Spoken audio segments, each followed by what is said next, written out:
This episode is brought to you by 1010. 1010 is an exclusive collection of 10 one-of-a-kind engagement rings designed by 10 of the most distinctive designers working today. Using only diamonds responsibly and sustainably sourced from Botswana, 10 design masters have each produced a set of 10 uniquely beautiful diamond rings, and they're available now exclusively at BlueNile.com. This exciting collection of truly unique, limited edition diamond engagement rings is available now only at BlueNile.com. This is Optimal Relationships Daily, episode 896. Happiness is Chocolate, by Adam Schell and Nicholas Kraft of LiveHappy.com. Hello, everybody. This is your host, Greg Audino, speaking. Welcome back to another episode of ORD. Like always, I am here to read to you from some of the best relationship content around in about 10 minutes or so. We talk about love a lot here on the show, yet somehow, at least since I've been here, chocolate has not been mentioned in the same sentence, or at all. Needless to say, many of us would often rather spend a night with a box of chocolates than we would even with our soulmates. So it's time to mention it here on Optimal Relationships Daily. So relax, everyone. Open your ears as I bring to you Happiness is Chocolate, and start optimizing your life. Happiness is Chocolate, by Adam Schell and Nicholas Kraft of LiveHappy.com. If you're staring at a map of Pennsylvania, which is exactly what Adam and I were doing a few months ago, you'll undoubtedly see a familiar word, synonymous with happiness: Hershey. Who doesn't love chocolate? Through my own independent research, I have proven that it is physically impossible to frown while eating a Hershey's bar. The sweetest place on earth seemed like a necessary stop. We figured the chocolate community would be a great place to find happy people. We were 100% right, for 100% the wrong reasons. The real heart of Hershey, Pennsylvania, comes from the man for whom the area is named, Milton Hershey, and the community that has sustained his incredible gift of love. Perhaps due to their inability to have children, Milton and his wife founded the M.S. Hershey School, which today is the largest residential education institution in the United States. The school serves nearly 2,000 boys and girls, many of whom came to this school as a result of unfortunate life circumstances. When Mr. Hershey passed, he left his entire fortune to the school, and this trust also has controlling interest of the Hershey Company. Education was much more important to Milton than chocolate, and he wanted to make sure that the school flourished, even if the chocolate company did not. Although he passed away in 1945, Milton Hershey's spirit is still in the lifeblood of Hershey, Pennsylvania.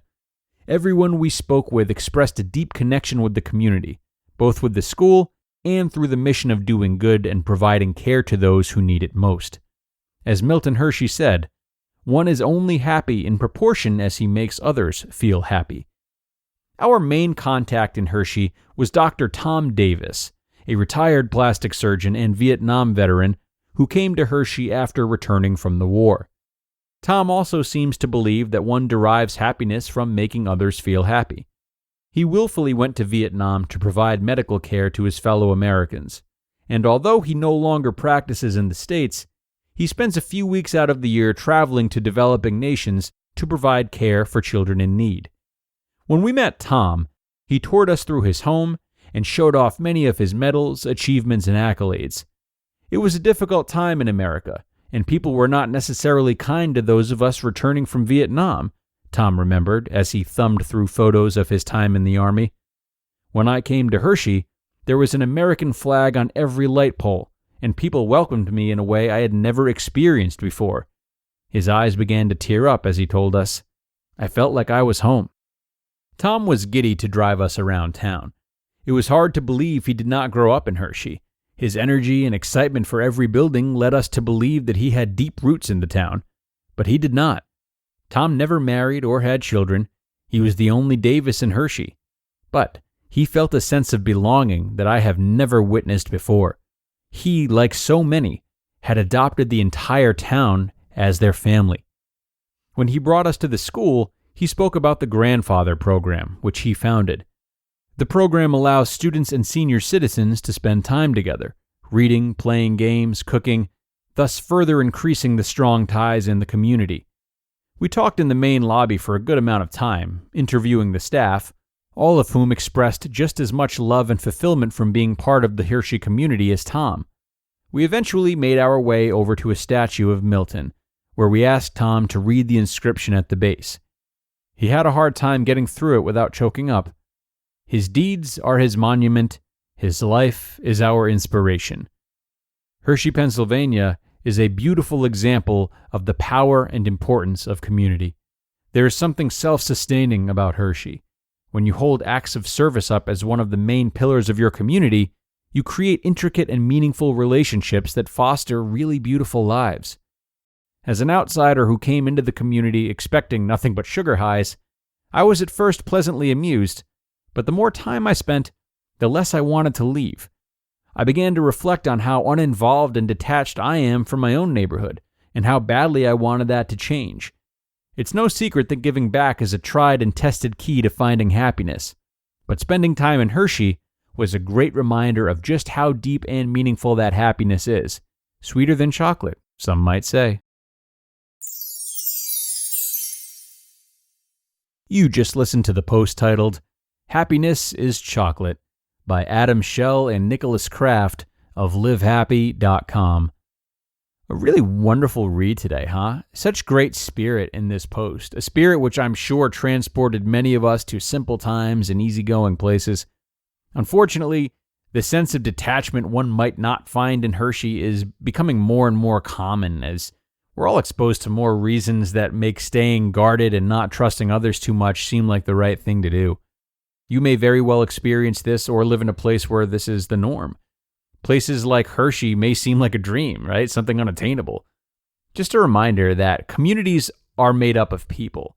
It's not to say that transforming a whole community is easy or should necessarily be one's goal, but if this post took you to a place that you would like to be real, start making it real by challenging yourself to be the one who is open to others, of service to others, and willing to bring others together.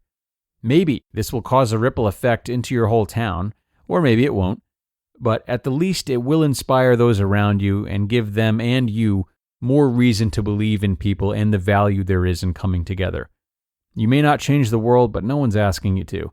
You can, however, contribute good to the lives of those lucky enough to be around you, and it all starts with a choice to do so. And thanks so much to all of you for staying with me through this post and for helping make the OLD community a wonderful place. Surely many people come here to be inspired and to be part of something, and you are making it that much easier by showing up and supporting us. We are done for today, folks. I found this one to be particularly uplifting, and I hope you feel the same. Have a great start to your week, everyone, and be sure to catch us again tomorrow in the Tuesday show, where I'll have more content for you, this time from Keith Wilson of Keith Wilson Counseling, and where your optimal life awaits.